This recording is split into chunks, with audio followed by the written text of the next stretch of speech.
Oriflamme is a card game from Studio H. It comes in this quirky little box, which is like a drawer, pulls out there. You have some rules, very simple. You have some tokens here, which we will put some out. You have a first player token and a direction of play token. That's important. Then you have a guide to each of the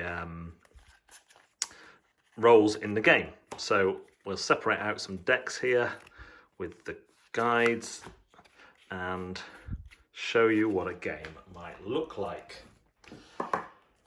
Each player has a set of 10 identical cards, and each card will have an action on it. Actions range from getting you more points to removing other characters from the line. At the start of the game, one player will decide, usually the first player, which way this arrow is going. Each player will get 1 point token, and everyone will shuffle up their decks and remove 1 from the game.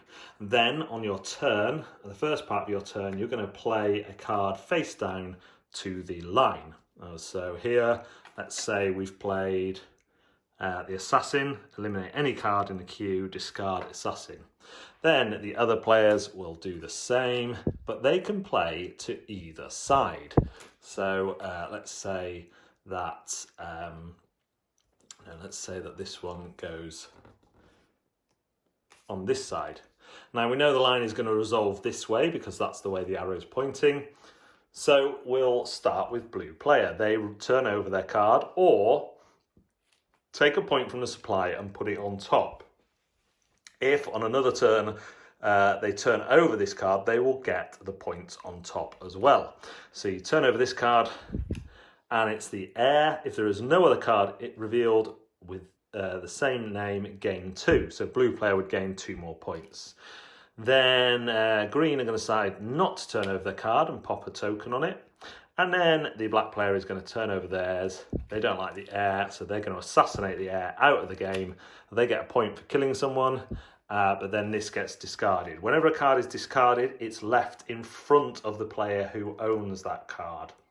Then it will go to another round with the first player moving on to the black player, and they will play a card to either side of the existing card. So they might do this, then the blue player would look at their cards, they might do that, and then this player might play, let's say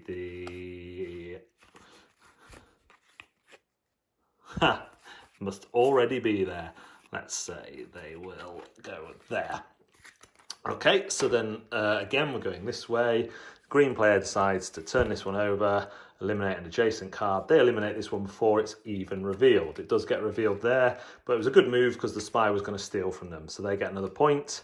And this stays there, and that will activate every turn that it's there. The green player then decides to place that there. Now, note, if this was the case in the next round, the green player would have no other choice but to eliminate their own cards. So clever players on the other teams will play their other cards this side. Now, the black decides to turn this round, and it's an archer, eliminate the first or last cards. They are going to eliminate the green one because they don't want to eliminate themselves, and they take a point.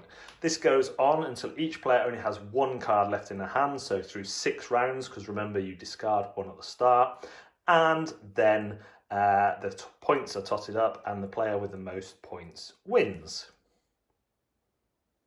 Wow, Oriflamme was a real surprise. I'd heard really good things about it from, not sure where, I saw an advert and it had a French award for Game of the Year. And I was like, wow, I haven't even heard of this game. But it is a real treat. It is very direct interaction. There is take that definitely involved. But it plays in a way that rewards strategic and tactical thinking, along with a little bit of bluffing. Those 2 cards that reward you for building up points on them are brilliant. So one ambushes the other player, so you keep putting point tokens on it, and people are thinking, I can't let you get away with that, because if that's the doubler, you're going to win the game. But it's not the doubler, it's the ambush, and I always fell for that playing against my friends. It's a game that I wanted to play immediately again afterwards, and we played it 2, 3, 4 times in a row because it was just so immediate and pleasing to play. You are desperately trying to get yourself the most coins while reducing your friends' opportunities to get coins. And it just feels knitted together so well. It's one of those games that I read the rulebook and I was like, oh, I kind of see how this works, but it really depends on those individual card powers, and they are done hugely well. A good move is to get the heir out early, but everyone else might do that, so do you instead get out an assassin and kill an early heir so you'll have more chance to get points from that heir later on in the game? Do you risk putting out a soldier, which will then be in a position where it might assassinate one of your own cards? Do you punish someone who's done that? There is so much going on for such a little card game. And this, for my money, is one of the best take that card games I've played, because it's not take that in a luck-based way. It's take that in a kind of bluffing and clever, tactical way.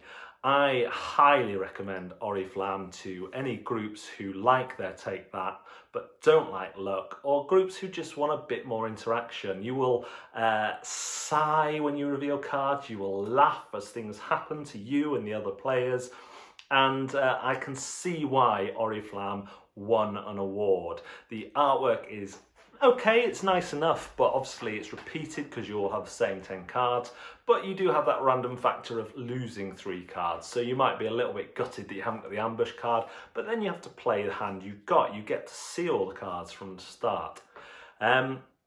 So let's go through the ratings I normally apply. The intimidation factor. Is it intimidating? There are elements of more gamified things about it. So you're playing the cards face down, you have the choice to let them accumulate money but risk being killed, or you can flip them straight over, and when you flip them over and activate them is a big deal. You have the whole thing of the line and where to play your card, left or right. So it is a little bit more gamified than some of the more simpler take that games like Dungeon Mayhem, but all in all, it should be one that you should be able to play with any group, including new gamers. The rulebook is really clear. There are a few edge cases, I suppose, which you may want more clarification on because of the card powers, but it's not too bad. It's not the best, it's not the worst, but I'd say it's slightly better than average. And the kind of rulebook you want for a game of this size. Is it fun? It is a heck of a lot of fun. I had so much fun with this game. As I said, we had repeated plays. We'd sit down and just play it.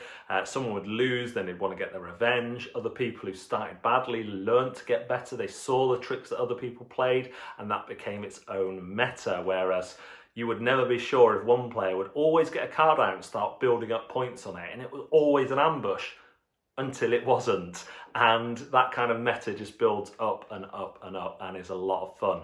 Will I be adding it to my collection? Absolutely, this will be staying in my collection.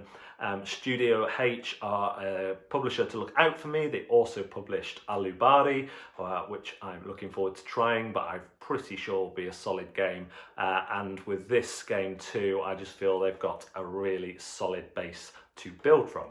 Thanks very much for watching a Zatu review. I'm Nick from Board Deck and Dice. Please check out Zatu's social media channels. Like, subscribe, do all that stuff, and we're doing a lot of live content on Facebook, so please go and join us there. Every week we have a show with game news and competitions and challenges, so it'd be great to see you there. Thanks very much, as always, for watching.